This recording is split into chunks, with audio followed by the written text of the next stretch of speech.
Time to finish off the history of Street Fighter 2 and then moving on to Championship Edition. Here we have the Indian native, Dalsim. Dalsim, fighting style yoga. His first appearance in Street Fighter 2. Date of birth, November 22nd. Country, India. Height, 176 centimeters. Variable. Weight, 48 kilograms. Variable. Measurements, B, 107. W, 4... Jesus Christ, Dalsim. And his height is 6'5". 65. Blood type is 0. He likes curry and meditation. He dislikes sweets and meat. And he specializes in preaching and selfishness. Which is basically he's a fucking yoga master. Alright. Background. Dalsim is a monk from India who is mastered at the ancient arts of yoga. Though he's peace-loving and non-violent at heart, necessity forced him into street fighting, and a desire to maintain the balance of the darkness. And the light compels him onward. Dalsim began street fighting as a way to make money for his village after everyone else succumbed to an epidemic illness. Oh fuck, they all have the virus! But after he accomplished his initial goal of raising money for his village, his acute emotional understanding awakened him to a wave of negative energy that was sweeping across the world. Dalsim faces a constant inner conflict. He believes that harming others is wrong, but he knows what he must root out evil where he can find it, privileging the greater good over whatever the harm he might cause the individual he fights. Dalsim's years of yoga training allow him to stretch his limbs to extreme lengths. His poisness also granted him the power of artificial flame, bequeathed upon him by Agni, the god of fire, in India. This artificial flame subdues his opponents without burning them. As his understanding of yoga has advanced over the years, Dalsim has perfected the art of teleportation too. Dalsim has a wife named Sally and a son named Dada. Sally studies yoga as well, but Dada is too young for the intensity of the practice. Dalsim often rides on an elephant named Kodal. Yes, he has a fucking pet elephant. The fucking guy's a brilliant genius. Fighting style. Dalsim's contortionist limbs are the product of many years of intense training and meditation. With the unique ability, he can strike opponents from a great distance. Although his physical attacks don't deal very much damage, as you can see, he is capable of exhaling powerful blasts of fire, drawing strength from the god of fire, Agni.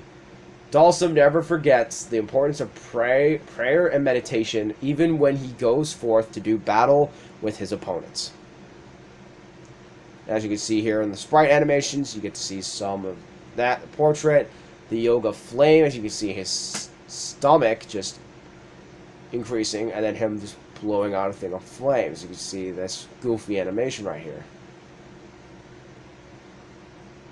And you see the drill kick, which I've done. That's one of his moves. The drill Satsukuni.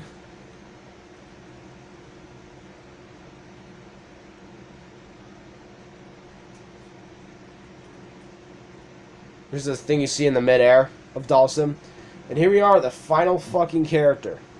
Zangief. I will go into the boss characters too, so don't worry. I'll just say fuck it and just do it. Zangief! Street Fighter, his first appearance is Street Fighter 2. June 1st. In Russia, his height is 214 centimeters. Weight is 115 kilograms.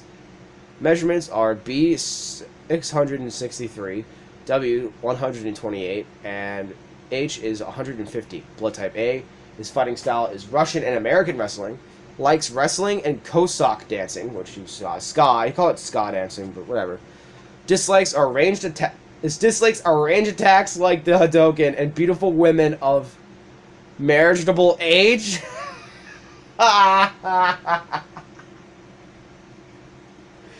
So Zangief hates getting married. Well, he's not going to have kids.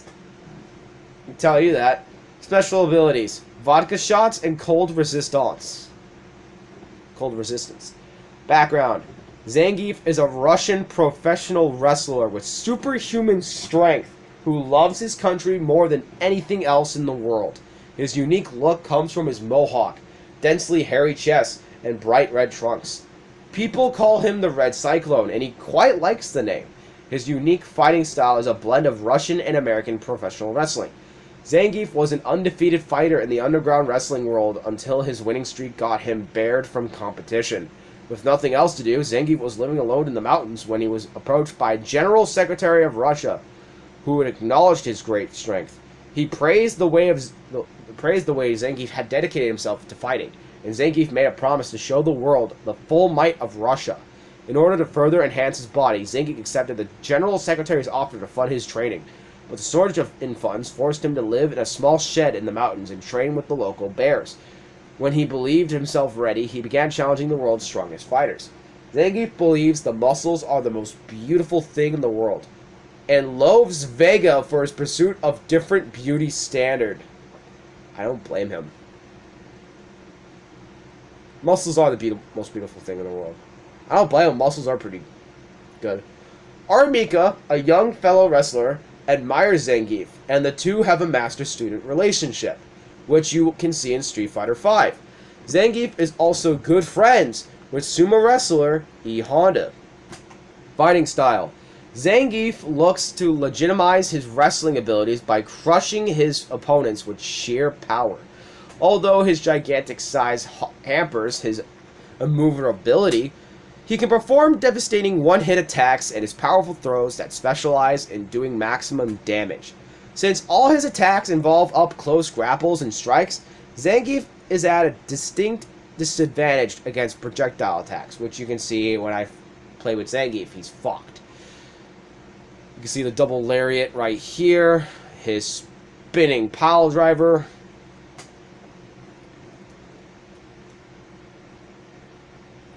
And that's it. What? I'll do the other fucking characters later. When I fucking feel like it. Bitch. So, next time? So, what is next time? I'm gonna stop here. I need to upload all this shit. Again, I'll do Balrog tomorrow. And probably do Vega as well.